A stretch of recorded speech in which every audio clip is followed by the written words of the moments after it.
حضرت ابو ہریرہ رضی اللہ عنہ سے روایت ہے کہ نبی کریم صلی اللہ علیہ وآلہ وسلم نے فرمایا، آدم علیہ السلام اور حضرت موسیٰ علیہ السلام کی آپس میں بحث ہو گئی۔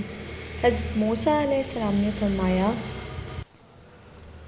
اے آدم، آپ ہمارے والد ہیں، آپ نے ہمیں محرومی کا شکار کر دیا اور گناہ کا ارتکاب کر کے ہمیں جنت سے نکلوا دیا۔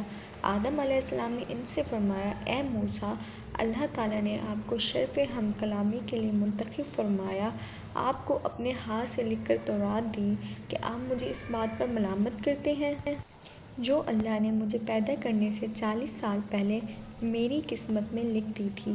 چنانچہ بحث میں آدم علیہ السلام موسیٰ علیہ السلام پر غالب آ گئے۔ آپ صلی اللہ علیہ وآلہ وسلم نے یہ جملہ 3 دفعہ دہرایا۔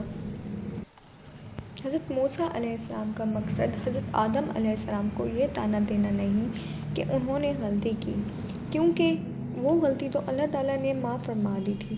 ارشاد بانی ہے، پھر انہیں ان کے رب نے نوازا، ان کی توبہ قبول کی اور ان کی رہنمائی کی۔ ان کا مقصد یہ تھا کہ آپ کی وجہ سے تمام انسانوں کو دنیا کی مشکلات و مصائب کا سامنا نہ کرنا پڑے۔